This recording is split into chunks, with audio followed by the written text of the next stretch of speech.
Hi students, good morning, good evening, good afternoon. Welcome to our virtual classes and here we are with our biology lecture. I am Shivanshu Kamal Namdev and I am going to teach you the important topic of class 12th biology. In previous chapter we have talked about the concept of reproduction. अभी तक जो हम बात कर चुके हैं reproduction के एक कॉन्सेप्ट के बारे में, चाहे वो प्लांट्स हों या चाहे वो एनिमल्स हों, उन सभी में रिप्रोडक्शन क्या होता है, रिप्रोडक्शन का मतलब क्या है, प्रजनन क्या होता है, उसके प्रकार कैसे हैं, किस जीव में ये किस तरह से काम करता है, उसके बारे में एक छोटा सा आइडिया हमने लिया था। अगले जो हम चैप्टर में बात करने जा रहे हैं पुष्पीय पादपों में लैंगिक प्रजनन। यहाँ मतलब हम प्रजनन को थोड़ा सा स्पेसिफाई कर रहे हैं और हम आ गए हैं यहाँ पर प्लांट्स के केसेस में कि प्लांट्स के केसेस में रिप्रोडक्शन कैसे होता है, प्रजनन कैसे होता है, कौन सी संरचनाएं होती हैं, कौन सी प्रक्रिया होती है, सारी चीज़ें इनके बारे में हम बात करेंगे। तो सबसे पहला जो टर्म हमारे सामने आता है वो है पुष्पीय पादप, मतलब फ्लावरिंग प्लांट्स। ऐसे प्लांट्स जिनके पास पुष्प होते हैं क्या कहलाते हैं, पुष्पीय पादप कहलाते हैं। और पूरे प्लांट किंगडम में अगर देखा जाए तो सिर्फ आवृत बीजी पौधे, मतलब एंजियोस्पर्मिक प्लांट्स, जो हम फ्लावरिंग प्लांट्स की बात कर रहे हैं वो कौन से प्लांट्स हैं, एंजियोस्पर्मिक प्लांट्स होते हैं। इन एंजियोस्पर्मिक प्लांट्स के पास ही फ्लावर्स होते हैं और ये क्या करते हैं, सीड प्रोड्यूस करते हैं। इसके अलावा अगर हम जिम्नोस्पर्म की बात करें तो वो सीड प्रोड्यूस करते हैं, लेकिन वो सीड कैसे होते हैं, नेक्ड होते हैं, नेकेड, कहीं से भी ढके नहीं होते हैं, कवर नहीं होते हैं, लेकिन यहाँ पर जो बीज है वो ओवरी या अंडाशय के द्वारा ढका हुआ होता है। ठीक है, तो यहाँ पर जो पुष्प है वही लैंगिक अंगों की तरह काम करता है, जनन अंगों की तरह काम करता है और एक नए पौधे को जन्म देने के लिए या नए प्लांट को जन्म देने के लिए जो भी प्रोसेस होती है, जो भी प्रक्रिया होती है वो इसके अंदर चलती है। इसे हम कहते हैं लैंगिक प्रजनन। फिर इसके बाद अगर हम बात करें कि ये सारी चीज़ें कैसे होंगी, तो उसके लिए हमें जानना जरूरी है कि पुष्प की संरचना कैसी होती है, पुष्प के अंदर ऐसे कौन से भाग हैं जो ये सारी चीजें कर सकते हैं। So here we are talking about structure of flower. पुष्प आवृत बीजियों का जनन अंग है, जैसा कि हम बात कर ही चुके हैं। मादा और नर अंग, मेल और फीमेल सेक्स ऑर्गन दोनों ही इस फ्लावर के ऊपर प्रेजेंट होते हैं। अब कहीं कहीं ये दोनों एक ही फ्लावर पर हो सकते हैं और कहीं पर नर अंग या मेल ऑर्गन्स किसी एक फ्लावर पर और फीमेल ऑर्गन्स या मादा अंग किसी दूसरे फ्लावर पर हो सकते हैं। ठीक है, पुष्प एक रूपांतरित प्ररोह है।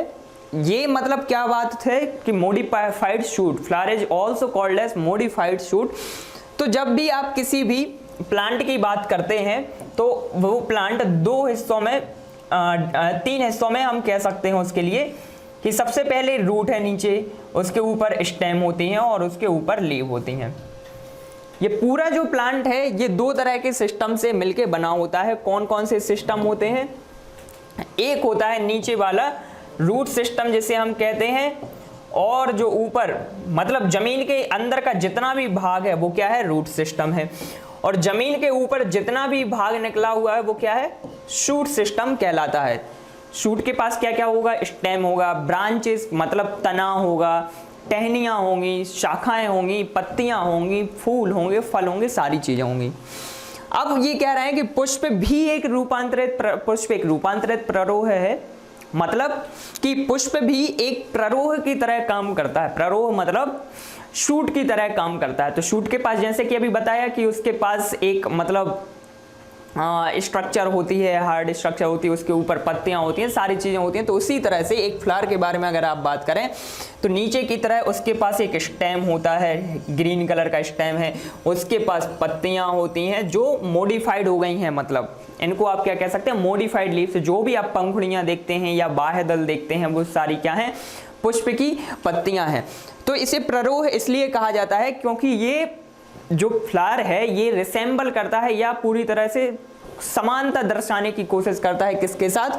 शूट के साथ। जो संरचनाएं प्ररोह के पास हैं वही रूपांतरित होकर किसके पास आ जाती हैं? पुष्प के पास भी आ जाती हैं, इसलिए हम इसको क्या कहते हैं? एक रूपांतरित प्ररोह कहते हैं। यहां पर आप एक फ्लावर देख सकते हैं जहां पर कुछ स्ट्रक्चर ग्रीनिश है, नीचे स्टेम है या तना, पुष्प का तना आप जैसे कह सकते हो, मतलब किसी भी चीज को बेस देने वाली जो चीज होती है ना, वो जिसे डंठल कहा जाता है पुष्प का। फिर इसके बाद ऊपर की तरफ ये जो आप पूरी स्ट्रक्चर देख रहे हो, ये क्या है? ये पंखुड़ियां हैं पुष्प की, ठीक है। इसके अंदर ये कुछ फिलामेंट लाइक स्ट्रक्चर्स आपको दिख रहे हैं। सबसे अंदर की तरफ ये पूरी जो ग्रीन बॉडी आपको दिखाई दे रही है, एक जननांग ये है, ये क्या है? जनरली मेल है। फिर इसके आसपास जितनी भी आपको चीजें ये दिखाई दे रही हैं वो क्या है? मेल, मतलब नर जननांग है। तो इनके बारे में अपन विस्तार से बात करेंगे। अभी ये एक आइडेंटिकल फ्लावर की स्ट्रक्चर थी कि इस तरह के पार्ट उसमें हो सकते हैं। फिर इसके बाद अगर हम बात करें कि जो पूरा पुष्प है वो काय से मिलके बना होता है, तो अभी आपने देखा कि मतलब एक पुष्प में बहुत सारी संरचनाएं थी, तो हम उनको व्यवस्थित कैसे करें, हम समझ पाए कि इस पुष्प में क्या क्या संरचनाएं हैं। तो उसी को समझने के लिए हमने एक कॉन्सेप्ट निकाला जिसे कहा जाता है फ्लोरल व्हर्ल, मतलब पुष्प चक्र। आप पुष्प को बाहर से ऑब्जर्व करेंगे तो एक के अंदर एक चक्र उपस्थित होते हैं, और वो चक्र कैसे होते हैं? संकेंद्रिक या कंसेंट्रिक, इनको संकेंद्रीय चक्र कहा जाता है या कंसेंट्रिक इंग्लिश में बोलते हैं इनके लिए। कंसेंट्रिक व्हर्ल्स का मतलब होता है कि एक ऐसी स्ट्रक्चर जहां पर सेंटर एक ही होता है। जैसे हम कहते हैं ना वृत्त का जो केंद्र है, तो वृत्त का केंद्र अलग अलग होगा, लेकिन वृत्त का केंद्र एक ही होगा लेकिन उनकी परिधियां अलग अलग होंगी।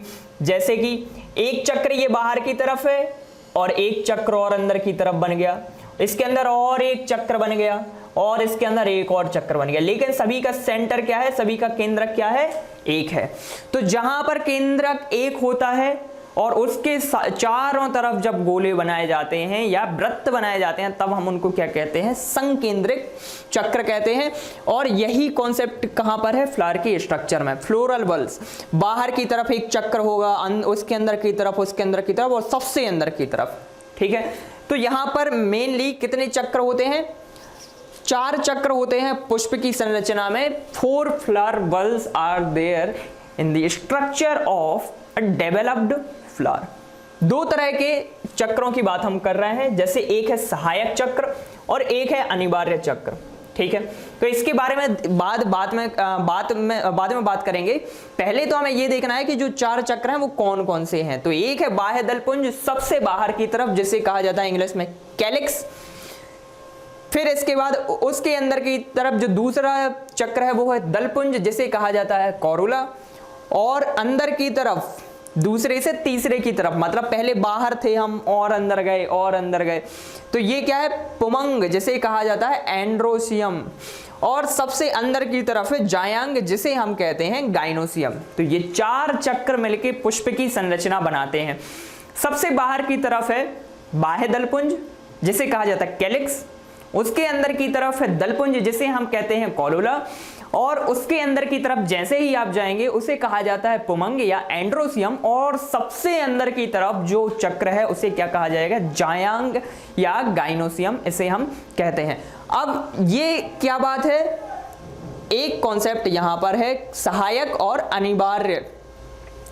ऐसे चक्र जो मतलब प्रजनन की प्रक्रिया में प्रत्यक्ष तौर पर भाग नहीं लेते हैं, प्रत्यक्ष तौर पर भाग नहीं लेंगे, लेकिन उस प्रजनन की प्रक्रिया में किसी ना किसी तरह से सहायता करते हैं, तो उसे क्या कहा जाता है? सहायक अंग कहा जाता है या सहायक व्हर्ल। यहां पर हम कहते हैं एक्सेसरी व्हर्ल्स, जो मतलब पूरी तरह से पार्टिसिपेट नहीं कर रहे हैं अपना, लेकिन किसी ना किसी तरह से हेल्प कर रहे हैं प्रजनन की प्रक्रिया में। तो जो बाह्य दलपुंज और दलपुंज हैं, ये कहाँ आते हैं? सहायक व्हर्ल्स, सहायक चक्र कहा जाता है, सहायक पुष्प चक्र या एक्सेसरी व्हर्ल्स इनको कहते हैं। अब इसके बारे में हम बात करेंगे बाद में कि क्यों इन्हें सहायक कहा जाता है, क्या ये ऐसा काम करते हैं, क्या सहायता करते हैं। फिर इसके बाद अनिवार्य, जिनकी आवश्यकता बिल्कुल आपको पड़ेगी, नितांत आवश्यक है ये, इनके बिना प्रजनन नहीं हो पाएगा। तो जैसे हम बात करते हैं ना कि नर जनन अंग और मादा जनन अंग, तो किसी भी प्रजनन की प्रक्रिया में ये दो महत्वपूर्ण भाग होते हैं, एक है नर जनन अंग और मादा जनन अंग, ठीक है। तो अगर ये दोनों स्ट्रक्चर नहीं होंगे तो प्रजनन नहीं हो पाएगा। तो हमने दोनों ऐसी चीजें इसके अंदर रखी हैं, पुमंग जिसे एंड्रोसियम कहते हैं, मतलब नर जनन अंग है पुष्प का, तो इसका होना जरूरी है क्योंकि ये लैंगिक संरचनाएं बनाएगा जिन्हें हम युग्मक या गैमीट कहते हैं, जिनको परागकण हम कहते हैं। फिर इसके बाद जायांग मतलब गाइनोसियम, मतलब मादा जनन अंग है, female reproductive organ of the flower. तो ये भी एक तरह की लैंगिक संरचनाएं बनाएगा जिन्हें हम युग्मक कहते हैं, और दोनों युग्मक ये आके मिलते हैं और एक नया जीव बनाते हैं। तो सेक्सुअल रिप्रोडक्शन में जो सबसे ज्यादा जरूरी चीजें हैं वो कौन करता है? कंपल्सरी वर्ल्स मतलब पुमंग और जायांग। अगर ये दोनों नहीं होंगे तो सेक्सुअल रिप्रोडक्शन की प्रोसेस नहीं हो पाएगी। अगर आप इनको हटा भी दें तो उतना ज़्यादा इफेक्ट नहीं पड़ेगा, लेकिन अगर इनको हटा दिया जाए तो सेक्सुअल रिप्रोडक्शन की प्रोसेस नहीं हो पाएगी। फिर इसके बाद हम बात करते हैं अगला जो हमारा, इन सब की अगर हम स्ट्रक्चर देखें, सबसे पहले हम बात करते हैं सहायक, जो भी सहायक चक्र हैं, पुष्प चक्र, उनके बारे में बात करते हैं। पहला है बाह्य दलपुंज और दूसरा है दलपुंज। जैसे कि अभी बात की है कि पुष्प की संरचना में जो सबसे बाहर की तरफ उपस्थित होता है, जो सबसे बाहरी चक्र होता है, उसे क्या कहते हैं? बाह्य दलपुंज कहते हैं। यहाँ पर आप एक डायग्राम देख सकते हैं, बाहर की तरफ ये जो आपको पूरी ग्रीन स्ट्रक्चर दिख रही है, ये पूरा चक्र बना हुआ है और इसमें पंखुड़ियां हैं, हरे कलर की पंखुड़ियां जो भी दिख रही हैं वो क्या है? बाह्य दलपुंज की संरचना बनाती हैं। अब बाह्य दलपुंज क्या करता है? अपने अंदर की पंखुड़ियों को सुरक्षित करने का काम करता है, मतलब उनकी सिक्योरिटी पर्पस, कि उन पंखुड़ियों को कोई नुकसान ना हो, क्योंकि वो बहुत नर्म हैं और मुलायम संरचनाएं हैं, बहुत डेलिकेट स्ट्रक्चर्स हैं, इसलिए उनको किसी भी तरह के नुकसान से पहुंचाने के लिए ये क्या करता है? एक सपोर्ट प्रोवाइड कराने का काम करता है। सबसे बाहर की तरफ स्थित होता है और कहाँ जुड़ा होता है? ये जुड़ा होता है नीचे की तरफ पुष्प ब्रंत जिसे हम कहते हैं, या हम इसे कहते हैं पेडिसिल, तो उस स्ट्रक्चर से जुड़ा होता है। ये नीचे की तरफ जो भी आप स्ट्रक्चर देख रहे हैं ये क्या कहलाती है? पेडिसिल कहलाती है, ठीक है। और ऊपर की तरफ ये जो आप पंखुड़ियां देख पा रहे हैं इनको क्या कहा जाता है? सेपल। ग्रीन कलर की पंखुड़ियों की बात कर रहे हैं हम यहाँ पर, तो ये क्या कहलाती है? सेपल। सेपल क्या है? जो बाह्य दलपुंज, इतनी सारी जो पंखुड़ियां हैं ना, 1 2 3 4 5, तो ये पांचों मिलके क्या बनाती हैं? बाह्य दलपुंज बनाती हैं। लेकिन जो हर एक इनमें से पंखुड़ी है वो क्या कहलाएगी? बाह्य दल कहलाएगी, या उसको हम क्या कहते हैं? सेपल कहते हैं। तो इस तरह से सबसे बाहरी जो चक्र है, अब आप देख सकते हैं कि ये सबसे बाहर की तरफ है, इसके अंदर की तरफ और जाएंगे तो क्या होंगी? पंखुड़ियां होंगी।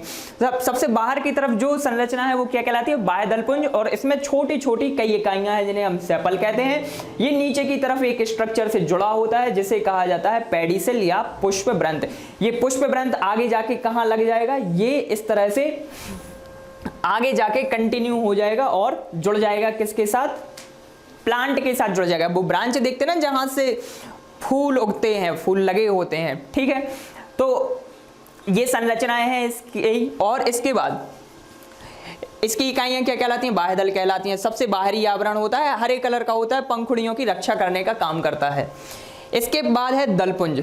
दलपुंज मतलब अंदर की तरफ जो आप स्ट्रक्चर देख पा रहे हैं ना, ये जैसे गुलाब में जो पंखुड़ियां होती हैं, किसी भी कलर का आप गुलाब देखें, जो उसमें पीले कलर की पंखुड़ियां हैं, या उसमें जो गुलाबी कलर की पंखुड़ियां हैं या सफ़ेद हैं, तो वो सारी क्या कहलाती हैं? साथ में मिलके क्या कहलाती हैं? कोरोला बनाती हैं या दलपुंज कहलाती हैं। इनकी खासियत बताने की वैसे ज़रूरत नहीं है, आप सभी इनकी खासियत जानते हैं।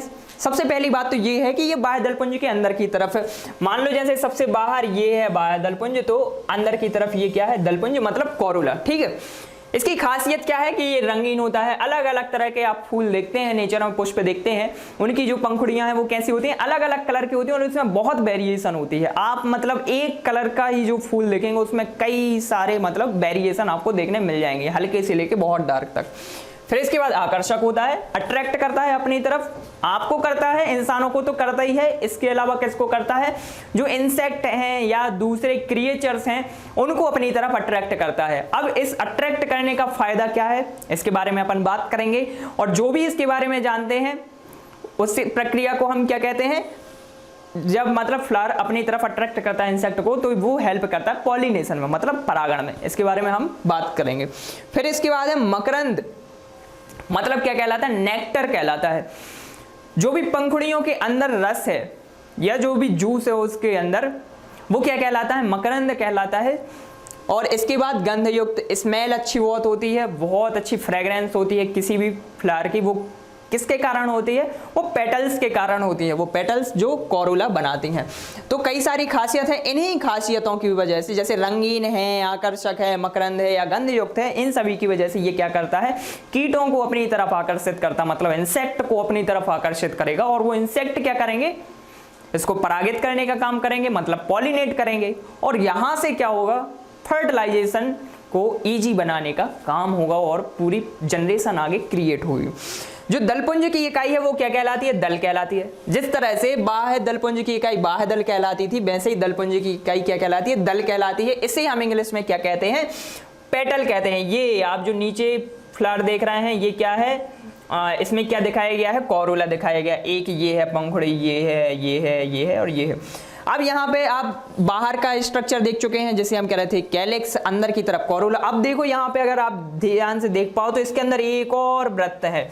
तो मतलब वही हम बात कर रहे थे कि एक के अंदर एक संरचना होती है जिनको क्या कहा जाता है, पुष्प चक्र कहा जाता है। इसके बाद हम जो बात करेंगे तीसरी चक्र के बारे में, वो क्या है, वो होगा आवश्यक चक्र। मतलब उनके बिना कोई काम नहीं हो पाएगा। अभी तक तो ठीक था, अगर मान लो ये है भी या नहीं है कोई फर्क नहीं पड़ता, ये हो या ना हो।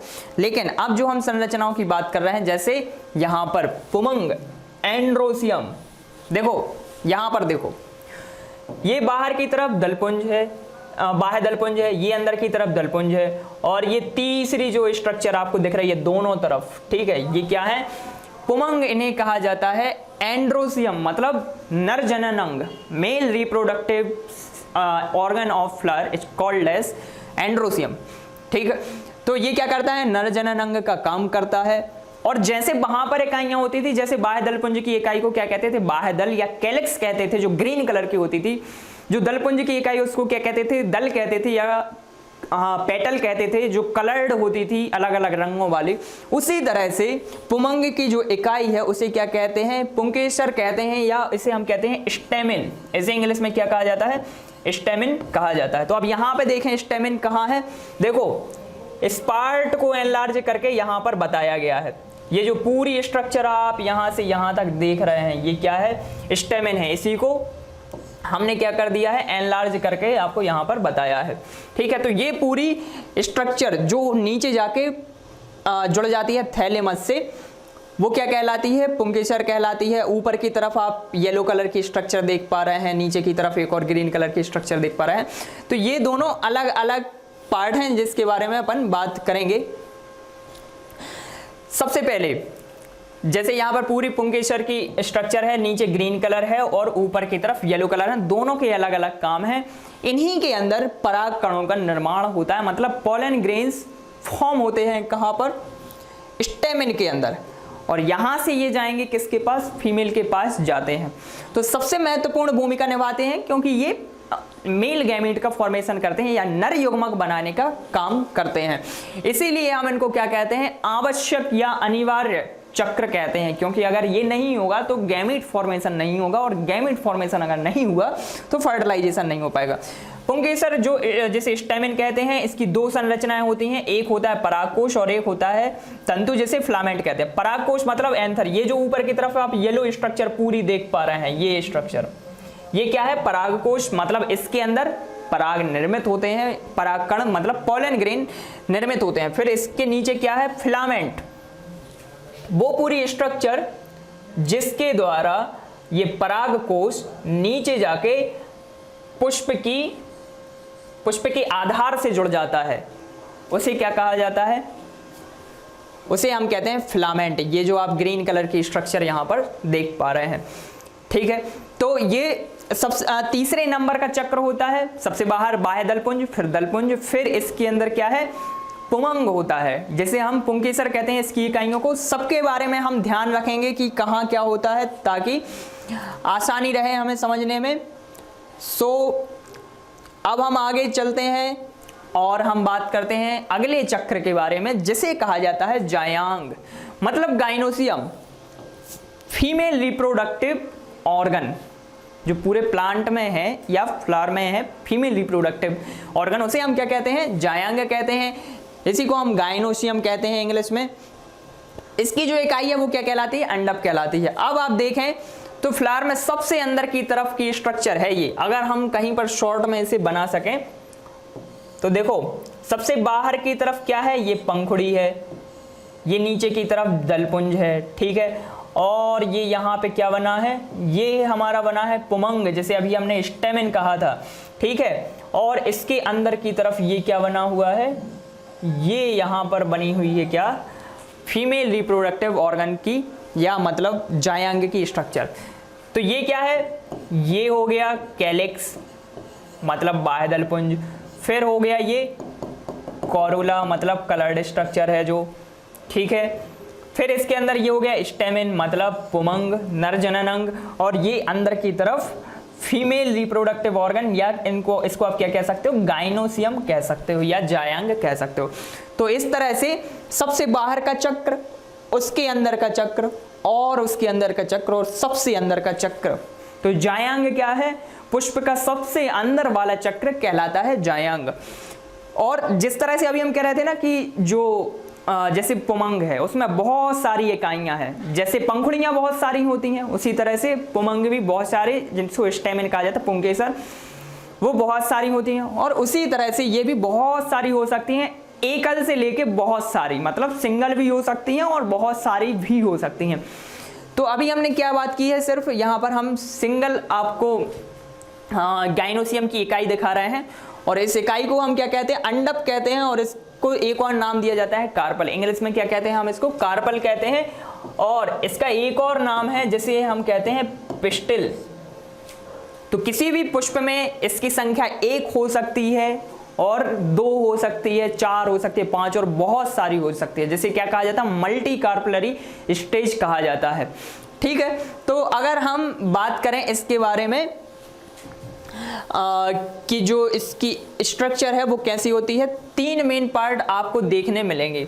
सबसे ऊपर की तरफ जो स्ट्रक्चर है वो क्या कहलाता है, स्टिग्मा कहलाता है, जिसे हम हिंदी में क्या कहते हैं, इसे हम हिंदी में कहते हैं वर्तिकाग्र, ठीक है। और जो स्टाइल है इसे क्या कहते हैं, वर्तिका कहते हैं। और जो ओवरी है इसे क्या कहते हैं, अंडाशय कहते हैं। तो जो जायांग है वो 3 हिस्सों से मिलके बना होता है। एक होता है वर्तिकाग्र जिसे स्टिग्मा कहा जाता है, स्टाइल मतलब वर्तिका, और ओवरी मतलब अंडाशय, ठीक है। तो अब देखो यहाँ पे क्या होता है, जो पॉलन ग्रेन आएंगे मेल से उड़ते हुए पॉलन ग्रेन आएंगे हवा के द्वारा, वो कहाँ आके गिरते हैं, वर्तिकाग्र पर गिरते हैं, ठीक है। और जो स्टाइल है, स्टाइल क्या होता है, एक ट्यूब लाइक स्ट्रक्चर है, हॉलो ट्यूब लाइक, मतलब यहाँ पर सेल्स होती हैं लेकिन सेल्स को वो पेनिट्रेट करते हुए पॉलन ग्रेन पहुंचते हैं। तो यहाँ पर पॉलन ग्रेन से एक ट्यूब बनती है, मतलब पराग कणों से एक ट्यूब बनती है और वो अंदर की तरफ जाती है, बिल्कुल इसमें पेनिट्रेट करते हुए अंदर की तरफ पहुंच जाती है, ठीक है। फिर अंडाशय मतलब ओवरी, तो जैसे यहाँ पर ये मेल सेल्स आ रही हैं ना पॉलन ग्रेन के फॉर्म में, उसी तरह से अंदर की तरफ क्या बनती हैं, फीमेल सेल्स बनती हैं। और ये मेल सेल जाके कहाँ जुड़ती हैं, उन फीमेल सेल से जुड़ती हैं, मतलब नर युग्मक जाके मादा युग्मक से जुड़ जाते हैं और क्या करते हैं, निषेचन करते हैं। तो इस तरह से शॉर्ट में अभी हमने बात की है। सिर्फ अगर स्ट्रक्चर की बात करें तो यहाँ पर 3 तरह के ऑर्गन हैं इसके अंदर। इसके बारे में अभी हम जैसे बात कर रहे थे, स्टिग्मा, स्टाइल एंड ओवरी, ठीक है। तो जो स्टाइल है से हमने क्या कहा था, वर्तिका कहा था। तो वर्तिका का अगला हिस्सा क्या कहलाएगा, वर्तिकाग्र, मतलब अगला हिस्सा वर्तिकाग्र। और इसके नीचे की तरफ जो स्ट्रक्चर है वो क्या है, ओवरी। ओवरी यहाँ से नीचे की तरफ जाके कहाँ जुड़ जाती है, ये जाके जुड़ जाती है थैलेमस से। अभी तक हम बात कर रहे थे, हमने 4 चीजों के बारे में बात की थी, लेकिन पुष्प में उसके अलावा भी भाग होते हैं। हमने बात की थी बाह्य दलपुंज के बारे में, दलपुंज के बारे में, हमने बात की थी पुमंग के बारे में, और हमने बात की है अभी जायांग के बारे में। तो इसके अलावा भी हिस्से होते हैं प्लांट में, जैसे कि हमने बताया ना अभी कि ओवरी नीचे जाके जुड़ जाएगी प्लांट फ्लावर से या पुष्प से, और यहाँ पर एक फूली हुई संरचना होती है, बहुत ज़्यादा मोटी संरचना होती है, ठीक है, जिसे हम क्या कहते हैं, इसे हम कहते हैं थैलेमस, ठीक है, थैलेमस, या हम इसे हिंदी में क्या कहते हैं, पुष्पासन कहते हैं। मतलब पुष्प का आसन, एक ऐसा अंग, पुष्प का ऐसा अंग जिस पर दूसरे सारे ऑर्गन्स आके सिचुएटेड होते हैं या लोकेटेड होते हैं। तो पुष्पासन नीचे की तरफ होता है, फूला हुआ भाग होता है बहुत बड़ा, जिस पर सारे के सारे अंग व्यवस्थित होते हैं, ठीक है। फिर इसके बाद अगर आप बात करें तो नीचे की तरफ एक और संरचना होती है, ये हो गया यहाँ पर पुष्पासन, और नीचे की तरफ ये हरे रंग की संरचना होती है। जैसे आप देखते हैं ना कि कोई भी फूल है वो तने से जुड़ा हुआ है, तो कौन सी संरचना से जुड़ा होता है, एक हरे रंग की संरचना, व्रंत जैसी संरचना, मतलब फिलामेंट जैसी संरचना से जुड़ा होता है, जिसे हम क्या कहते हैं, पुष्प व्रंत कहते हैं, ठीक है, पुष्प व्रंत, या जैसे अभी हमने बताया था कि इसको हम क्या कहते हैं, पेडिसेल कहते हैं। तो अब जरूरी नहीं कि हर प्लांट के पास पुष्प व्रंत हो सकता है किसी के पास हो, जैसे कि हम गुलाब में देखते हैं बहुत बड़ा पुष्प व्रंत होता है और उससे वो जुड़ा होता है एक प्लांट से। लेकिन कुछ फूल ऐसे होते हैं, कुछ पुष्प ऐसे होते हैं जिनमें ये नहीं होता है। जैसे कि अगर हम बात करें जो मतलब केसर होती है, केसर का जो प्लांट होता है, सेफ्रॉन जिसे कहा जाता है, उसके पास ये पुष्प व्रंत नहीं होता है। तो ये अलग अलग तरह के स्ट्रक्चर हैं। अब अगर हम समराइज कर दें अपने पूरे पॉइंट्स को कि हमने अभी तक पुष्प की संरचना में काय काय की बात की है, तो हम क्या कह सकते हैं कि जो पुष्प की संरचना है इसके पास 7 मेन पार्ट होते हैं। सबसे पहला क्या है, सबसे पहला बाहर की तरफ हम कह सकते हैं कि एक तो है पुष्प व्रंत, ठीक है, और इसके अंदर की तरफ आप जैसे ही जाएंगे तो क्या होगा, पुष्पासन मिलेगा, ठीक है। फिर इसके बाद आप और ऊपर की तरफ जाएंगे तो क्या मिलेगा, बाह्य दलपुंज आपको देखने मिलेगा, ठीक है।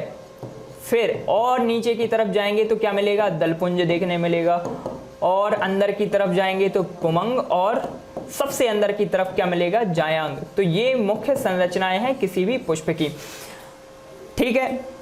बाह्य दलपुंज जो है वो ग्रीन कलर की स्ट्रक्चर होती है जो पंखुड़ियों को की रक्षात्मक कवच बनाती है, पंखुड़ियों की रक्षा करती है। हरे कलर की स्ट्रक्चर्स होती हैं, इनकी जो यूनिट होती हैं वो क्या कहलाती हैं, सेपल कहलाती हैं या बाह्य दल कहलाती हैं। इसके अंदर की तरफ हम जैसे ही जाते हैं तो क्या बनता है, एक और सर्किल बनता है जिसे कहते हैं कोरोला, मतलब पंखुड़ियों का पूरा एक घेरा होता है।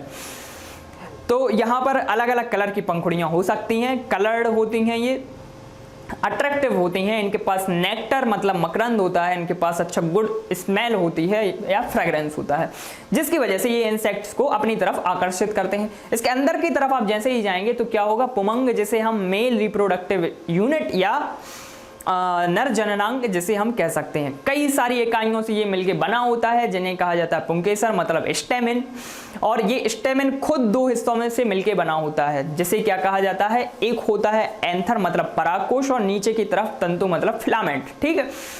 ये क्या करते हैं, यहाँ से पराग कण निर्मित होते हैं मतलब पॉलन ग्रेन निर्मित होते हैं। फिर सबसे अंदर की तरफ जो घेरा है वो क्या कहलाता है, जायांग कहलाता है या गाइनोसियम कहलाता है। ये गाइनोसियम कैसे मिलके बना होता है, कई सारी इकाइयों से मिलके बना होता है जिन्हें हम कहते हैं कार्पल। मतलब जरूरी नहीं कि हमेशा बहुत सारी इकाइयां हो, ये सिंगल भी हो सकता है, जैसे हम यहाँ पे बात कर रहे हैं एकल। यहाँ पर क्या है, अंडप है, ठीक है। 3 इसके पार्ट होते हैं, वर्तिकाग्र, वर्तिका और अंडाशय, ठीक है। इसके बाद ये तो हो गई काय की बात, जो पूरे प्लांट ऑर्गन फ्लावर के जो ऑर्गन हो सकते हैं, फ्लोरल ऑर्गन्स जिनको हम कहते हैं।